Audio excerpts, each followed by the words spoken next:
Olá a todos, sejam bem-vindos à Nova Gênesis e ao nosso novo quadro, Logosofia, com a participação do Aleph, que até agora era um membro nos bastidores do canal. O que vocês estão prestes a ouvir são áudios frutos de nossas conversas entre a tripulação. Mas antes de mais nada, já deixe o seu like e compartilhe com seus amigos. Se ainda não é inscrito, se inscreva no canal e ative o sino para receber as notificações logo quando os conteúdos saem. E agora ouça com atenção e aprecie o conteúdo. Essa parada da She-Hulk, do Nerdola como vilão, o papo dos caras da Amazon que chegaram a chamar os Nerdolas de malignos. Isso aí é curioso, né? O hoje chamado Nerdola, ele é o cara que amou o, os quadrinhos, amou, o, amou a cultura pop quando ela tava no lixo, quando ela não era mainstream.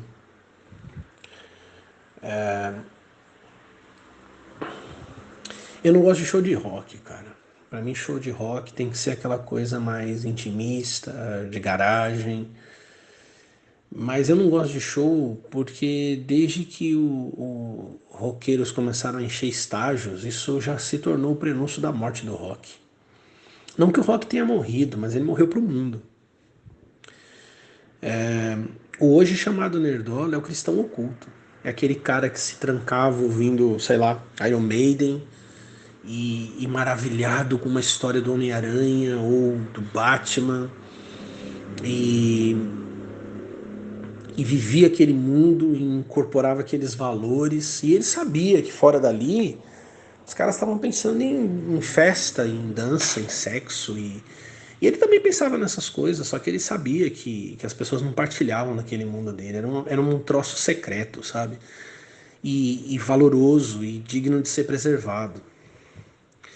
Um evento de anime quando ele existia, né? Porque, porra, falar em que Animangá não, Anime Friends, né? Animangá era uma loja.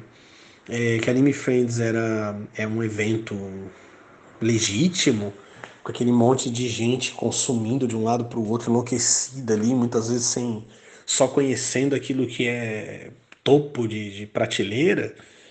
Cara, isso aí não tinha nada a ver com o que a gente vivia no passado, não tinha nada a ver com as jornadas pelos becos da Liberdade, do bairro Liberdade, né, aqui em São Paulo, em busca de um mangá, em busca de uma história, de aprender japonês para você poder mergulhar naquele mundo. E eu não tô, você é inimigo das facilidades e tal. Porra, mano. Quando as coisas morrem, que adianta elas serem fáceis? O Nerdola é o cristão oculto. Ele não sabe. Se você falar isso pro Nerdola, ele também não vai saber. Nossa, blasfêmia, não sei o quê. Porra, é fácil dizer isso, porque agora você falar que Jesus é Deus, ou sei lá, o Filho de Deus, sei lá o quê, é um negócio muito intenso, porque a religião se estabeleceu 2000 anos e a Idade Média, né, em que ela foi formadora de cultura. Mas vamos pensar no começo, quando os cristãos diziam que o carpinteiro que morreu crucificado era Deus e que eles o amavam ao ponto de sacrificar suas próprias vidas. Qual a diferença? Não tem diferença nenhuma, é a mesma coisa.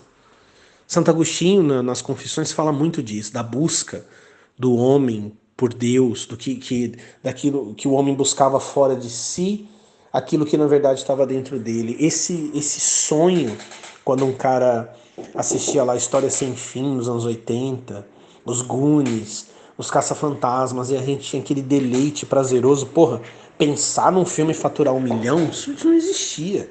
Nosso cinema estava na rua. Ele era comercial, o cinema nasceu para fazer dinheiro, e não tem problema ele fazer dinheiro, ele não fica menos sagrado por causa disso. Na verdade, o mais sagrado é aquilo que não tem o rótulo de sagrado, como vocês aprendem muito bem, é o que está no lixo, né? No lixo em comparação àquilo que é sagrado. Só que ele não era puramente produto de uma indústria. Ele não estava preso dentro de um shopping, tendo que faturar milhões. E assim haviam locadoras e títulos que que vendiam muito pouco, mas que eram bastante para sustentar. Aquele filme podreira, de efeitos especiais ruins, atores ruins, mas que era uma delícia de assistir, era um deleite de assistir, porque ele te incitava à imaginação. E a tua imaginação era o que completava aquilo, que fazia o que hoje os efeitos, o CGI super avançado, que já não está tão super avançado assim, ele entrou numa espiral de degeneração, né? É, hoje o CGI faz isso por você. A ação ininterrupta substitui o roteiro. Porque o Nerdola, que é na verdade apenas o nerd, que era sacaneado antes, era zombado antes. Eu me lembro, cara, de uma pessoa que foi meu amigo quando soube que eu lia quadrinhos, porque era assim, soube que eu lia quadrinhos, você dava uma moqueada nisso aí, cara. Você escondia, você dava uma disfarçada que você curtia quadrinhos. Quando soube, pô, você perde tempo com isso, que besteira. Eu tinha, inclusive, nessa época, revistas do Jaspion que saíram aqui no Brasil.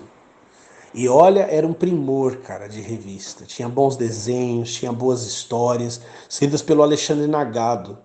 Esse sim, nerdaço mesmo, raiz, diferente de uns e outros aí que tiveram até programinha na TV e são uns bostas, que eu conheço muito bem.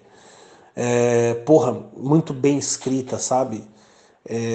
Não tinha muito a ver com a série não, cara, mas era bem escrito. Na verdade era quase que uma ocidentalização, porque aconteciam coisas que normalmente você veria em quadrinhos de heróis é, americanos, mas era muito bom, era muito prazeroso de ver, porque aqueles personagens tinham muito espaço. Imaginar que eu adulto assistia Jaspion, Changeman, pô, que absurdo, né? Você não falava essas coisas. E eu lembro da zombaria, essa zombaria continua até hoje. Só que agora acontece uma coisa muito diabólica, porque o que o Nerdola gostava, o nerd hoje chamado Nerdola, era a máxima romântica, né? Só o ideal é real. Ele ia para um outro mundo, ele vivia uma outra vida, ele encontrava valores onde no mundo ele não achava. A delícia que a alma encontra de se deparar com aquilo que, assim como ela, transcende o mundo, era muito bom. Aí chegaram os Frank Millers, né? E chegaram os Alan Moores, tarados, né? E aqui eu tô falando tarado na raiz mesma da palavra, quem tem uma tara, quem tem um peso. Chegaram esses caras tomados pela gravidade, né? Pesados. E pesaram os quadrinhos e esse peso nunca saiu de verdade. E aí hoje você tem Anime Friends e você tem CCXP lotada de gente e você tem aí um monte de pessoas jogando e streamando na Twitch, ficando rico com isso, e a pureza e a inocência daquele paraíso que a gente tinha nos foi tirado. E pior, nós continuamos sendo os errados. Nós somos cristãos ocultos, cara. Nós amamos a coisa na pureza e na simplicidade dela. Nós amamos a coisa quando ninguém amava. E agora as pessoas que dizem amar querem moldá-las à sua imagem e semelhança, semelhança das suas taras e de seu peso no mundo. E as pessoas não percebem que isso é um embate espiritual. Que do lado de fora no mundo, a briga entre cristianismo e comunismo é briga entre irmãos. Irmãos, irmãos. O espírito comunista está latente dentro da igreja cristã desde sempre.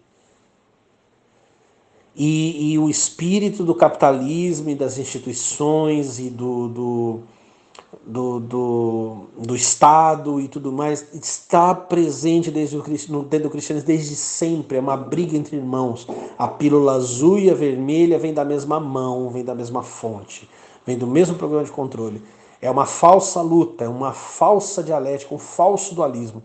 Enquanto que nas entranhas do mundo, eu ia falar banca de jornal, mas bancas de jornais nem existem mais, né? Praticamente não existem.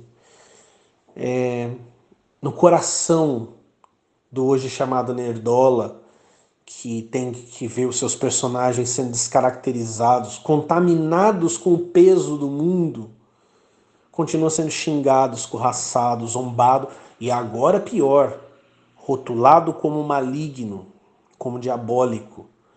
Só que é no coração desse pobre coitado aí que queima a chama imperecível, que inclusive dá valor de mercado, deu valor de mercado para essas figuras. Hoje a Panini gosta muito de fazer ônibus, né? Isso é tudo coisa para pôr na estante, cara. Para você colocar na estante, não é para ler. Para ler era o formatinho da Abril, cara. Feito de papel de má qualidade. Que se você não colocar dentro de um saquinho, e eu não coloquei muitas das minhas, o tempo corrói. Mas é lindo de ver, cara. E olha que Abril fazia adaptações, um monte de coisa, não interessa, não importa. Não importa. Quem tá atrás de experiência, quem tá atrás de estante bonita para gravar vídeo e postar no YouTube e ganhar dinheiro falando de cultura nerd, esses são os invasores, são a mão vazia. E eu tenho ônibus, eu tenho encadernados, eu tenho tudo isso. Meu encadernado da multiversidade está sendo corroído de tanto que eu manuseio. Mas não é por aí, gente. Não é por aí.